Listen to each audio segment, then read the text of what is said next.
Hey people, welcome to another episode of the Fishtalks Podcast. Today's guest is a face that you've probably seen way too often on TV. He is a renowned public speaking figure who's delivered multiple speeches and workshops at multiple prestigious events. He was a chief guest at our Milestone 3.2, where he spoke about confidence and public speaking to our fishers back in August 2024. Now, as for the formal introduction, he is the face of News First Sri Lanka. He has won many awards in his career, some of which include the Best News Anchor for the year 2020 and the Best News Presenter for the year 2023. Ladies and gentlemen, you're on Fish Talks, where we dream big. And today, you're meeting Mr. Jayamal Ratnayake. Hi. Thank you. Thank you for that very wonderful introduction. Felt like you rehearsed a couple of times. Did you? No, I've been through your Okay, profiles. beautiful. Thanks, guys. Great to be back here at Pufferfish. And of course, like you mentioned, it was a privilege to be there at Milestone, see all of the young talent that's coming through here in Sri Lanka and all the wonderful work that you guys are doing in the background.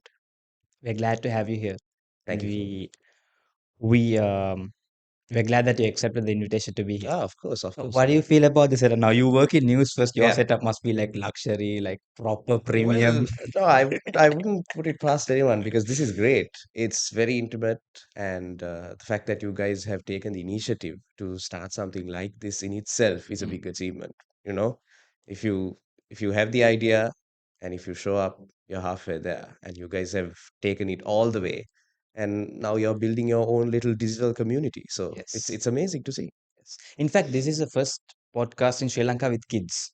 I Sri see. Lanka doesn't have a podcast which includes kids. Exactly. Yeah. See that in itself, okay, that's the niche that you all have carved out. And Yes. from a very young age, Mm. kids are able to express themselves, come out of their shells, come out of their comfort zones, and know what it feels like to be in front of a camera.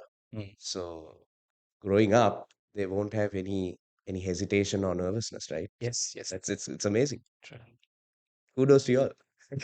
Thank you, and for the team as well. Yeah, of They're the course. backbone of the entire system. Definitely. Okay. There's so much going on in the background, Yes, but yes. we only see the bits that are The projected people who out there. come in front Exactly, of the not the camera. ones who act as the nervous system, right? Yes. So kudos to everyone and for you guys as well. Thank you. Thank you. Thank you for your kind words. No problem. Now, Mr. Jamal, Yeah. you are a news first presenter. Did you always dream of becoming a presenter on screen? What was your ambition? Yeah. So if I am to backtrack all the way to my school days, I was okay. From my childhood, I was naturally expressive, I would say, but at the same time, if there was a large crowd of people, I Mm. would go into a shell. But at the same time, I would say I was extrovertedly introverted, right? So it's a Okay. mix of things. Okay. I don't know whether that's even a term. Ambivert, Ambivert? Yeah, like yeah. selectively extrovert. Exactly. Selectively extroverted. If I feel comfortable in a situation, Mm. yes, obviously. But then if there is certain level of uncertainty or if I feel uncomfortable, then I would keep to myself. But in college, there was a very good grounding of English language and understanding Mm. a particular student's strengths. So from a very young age, I used to not host, but I used to present. Mm. We had this forum every Wednesday at college called Current Affairs Forum, where we used to bring a special guest and get him or her to speak to our students. Mm. And I was the host of the Current Affairs Okay. Forum. So very humble beginnings, and then when we ever had our science days or any other special activities happening, I would host those Mm. in English. But anyways, early days, I was very inexperienced. I needed to use a script, and but the foundation was laid there. And especially when I was a kid, my parents enrolled me at the British Council, Mm. which I believe gave me a really good foundation of the English language, how to speak publicly, Mm. because back in the day they had foreign tutors coming from the UK and Mm. helping us to expand our knowledge and our vocabulary essentially in English. So I feel like that is where all of this comes from.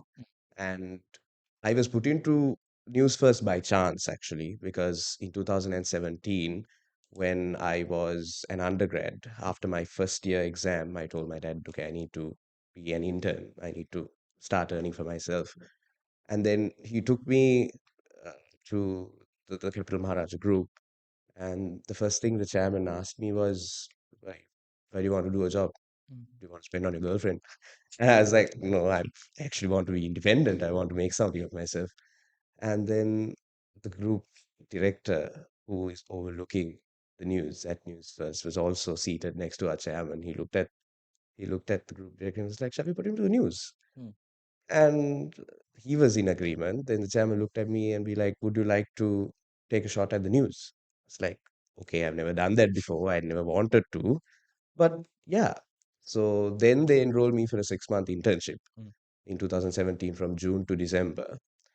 And the rest is history, I would say, because it was very tough in the beginning because being in a newsroom is constant stress. And I was just like, I don't know, about a 19, 20-year-old kid walking You into. were in college as well as No, I working. was in uni. Okay. I was an undergrad after my first year exam. So I All was right. probably Were you about on a break or you were still? the 3 month break, yeah, the Right, summer right. break we get. But then they enrolled me into a 6 month internship. So I had to, after a certain period, I had to balance my studies Mm. at university with work at the news as well. So 6 month internship. First few months were quite tough because I just a 19-year-old kid who was somewhat introverted walking into a Mm. newsroom, overwhelmed. People that you see on the news, on TV, on a daily are just walking around. And I knew, okay, I needed to really step my level up. And yeah, so 8 years later, here I am. Yeah, you are being the news presenter in the country. Been, it's been an experience. It's very entertaining. It's exciting. It keeps you on your toes. I have been in the news for multiple presidential elections, Mm. unfortunate incidents like the 2019 attacks, COVID, economic crisis. So a journal's life or a news anchor, news presenter's life is always very dynamic, especially here in Sri Lanka, where you never run out of news. Yeah, so that's a brief breakdown of whether I wanted to be a news anchor or not. But I mean, that's how the universe works, right? Yeah. It takes you down paths that you wouldn't expect being, but sometimes the outcome is more surreal than you expect. Mm. Okay, Yeah, interesting. When that's you yours. started your career as a news reader, Mm. how was it like? Were you a self-learner or were there people supporting and helping you? 'Cause- At the time, yes, there were a lot of seniors who, even now, at the time in 2017, it took me quite a while to even do my first screen test because I was nervous. I wasn't What's a sure. screen test? A screen test is what you have to do. It's like a demo before they approve you to go Okay, on air. right. So for me to do my screen test, I took a while. And I still remember to this day, the first day I walked into the news director, the English news director was a lady from England, from the UK. And she looked at my CV and then she kept it on the side and she said, everyone wants to be a news anchor. She was like, that's not where you start. And I didn't know ABC about journalism or news anchoring or anything at the time. I was just nodded my head. I was like, okay, what do you mean? She was like, you have to start from the bottom. You have to understand how the news is sourced. You have to be a news producer. Then you have to learn how to edit the news. Then you have to learn how to roll the news, how to Mm. put the news on air. And then, as the final step, you can learn how to be a news anchor. And I feel like that breakdown she gave me left a really good imprint on the stages of becoming Mm. a news presenter, right? So it took me quite a while to even do my first screen test because one, I was learning the nitty-gritty Mm. of being a journalist. Two, it took me a while to build up that confidence to show myself on camera. And obviously my first screen test was rejected because it was trash. Later on, about 2 months down the line, I mustered up the courage to do one more, and that was approved. And so that is a really big deal, being approved to read the news Mm. at any news organization, I believe, is a big deal. So I was elated, obviously. And yeah, so that's how I got into Mm. got into news reading. Okay. When you're live presenting the Mm, news, let's say yeah. due to the panic or the tension, mm, because breaking news itself it's a big thing. mm, It's like a big news or big attack. You're yeah. gonna deliver it on stage. Mm. There's a lot of nervousness by default. In that situation, have you made any errors? And if made any errors, how did you recover it? So far to this day, I don't want to jinx it, but to this day, I haven't. Personally, I Mm, haven't, and I hope it doesn't. And you wouldn't. because exactly because at the end of the day, someone is relying on you to Yes. provide the best possible details on a story. So, in very in very concise terms, no, Mm, it hasn't happened, right. luckily. I have an interesting question Mm, to follow up. No errors, like so much of precision that's due to the experience as well. How do you manage that nervousness? Not nervousness, also the pressure actually. mm, If the camera is rolling, the entire nation is watching you live. mm, You're not even on record now. Even this podcast is mm. like we can cut the bits of it if errors are made. Yeah, How do you manage that pressure? I think most of it comes with experience, Mm, which is exactly why, especially in the news, you need to work in the background. You need to know the technicalities and how the operations are run before you are put in front of a TV screen. mm, And that is what I believe my organization also does best, because we essentially put the best of the best out there mhm. so that they can handle the pressure, they Yes. can work on their toes. And we have some of the greatest news anchors and presenters the country has seen. And there's evidence to show for it as well. So it's essentially a learning curve, right? You can't just be chucked into a breaking news and be like, okay, read it. Even if you're given a script, Yes. you might freeze because looking at a camera and reading, although so many people say, just pretend there are people watching you, just pretend that you're talking to an audience. That's never the case. It's never the case because True. there's always that lingering doubt in your mind. What if you get something wrong? What if Yes. there is an inaccuracy? But we have groomed people to a point where it comes with that confidence. They come up with that confidence on their own because they have been trained very well in the background with the details of a story, with all of the underlying stats and facts, whatnot of a story. Mm, So even if they don't have a script, they can say things off the cuff, impromptu. And I feel like that's a very vital skill for anyone to have, to be able to, because as a journalist, you're supposed to know about all the ongoings, right? mm, mm. Current affairs, history, everything in between. You're supposed to know. It's demanding, but at the same time, it's rewarding because one, it expands your knowledge, and two, you get to have the pride of being able to say to yourself, there's someone who's relying on me to feed them accurate information about something. So that level of confidence comes up, one with experience, and two, I would say it is essentially boils down to experience. Yeah. So experience is what makes that pressure easier Yeah. to handle. Yeah. It just becomes part and parcel of your life after a while.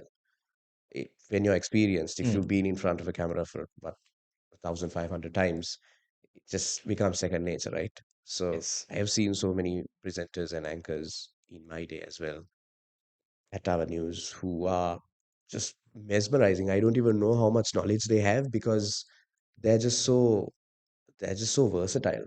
Mm, It's amazing. It's just walking libraries of sorts.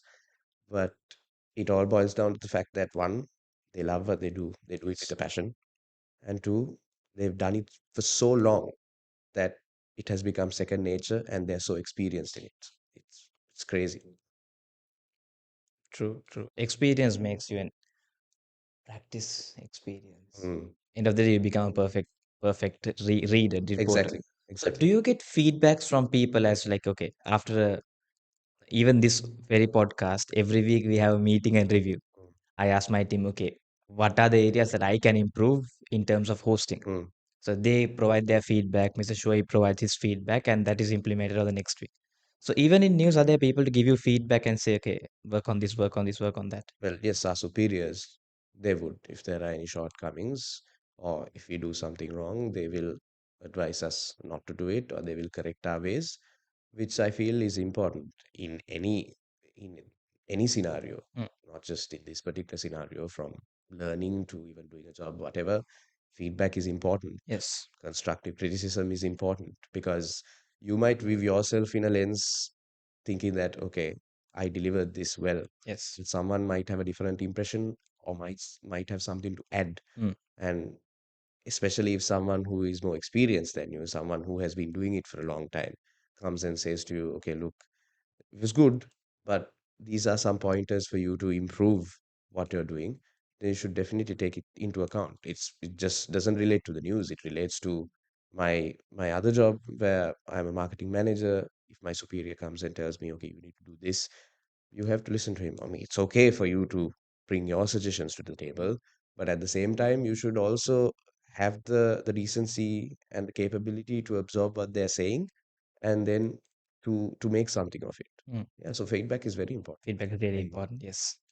Feedback is important, and absorbing that feedback and relating it to you also is important. Because some people would just nod their head and be like, ah, yeah, okay, I got it. But It's- then it just comes in from one ear and goes out to the other.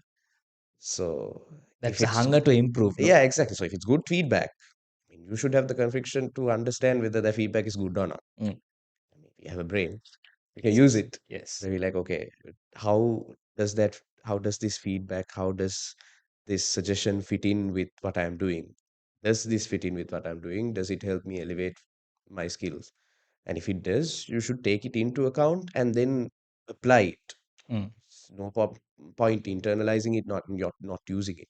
So you have to internalize it and then try to apply it the True. next time, right? So I had a very interesting bedtime thought. Right before you go to sleep, Yeah. you switch off the phone and you look at the ceiling, and then you get multiple Yeah. thoughts in your Thoughts head. in your head. Yeah. So one of the thoughts I got recently was, if a person has been cooking for the past 20 years, Mm, daily mm. cooking, in the 21st year, would he be the expert in that field? Like, not the expert, will he be the world's best chef in the 21st year?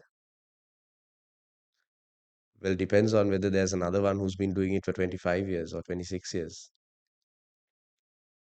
If someone has been doing it for longer than you, Yeah, let's say everyone has been doing it for 20 years okay, and everyone is on the same level, same same level, time period, okay, not same level, same time all period, right, 20 okay. years. 21st year, would this person be the expert in that field? What I've come to learn is there is always someone better than you. There is Yes. always someone better than you, and you have to aspire to be. That's not to discourage anyone, but my mentality is the reason I push myself at whatever I do is that underlying thought that there is always someone who does something better than you. If you take a given industry, there will always be someone who is at least an inkling better than you, Yes, I agree with right? that. At least just a bit more. Mm. Okay, 1.1%, they're better than you. So they might not be, there might not be anyone. Yeah. You might be the best at it, but the mentality, if you have a mentality of continuous improvement, Mm. in Japanese, they say the word kaizen. Kaizen, It's 1% improvement. exactly continuous improvement. If you always have that, let's say, have that philosophy running in your head, Mm. then you can push yourself just a bit more every day. Mm.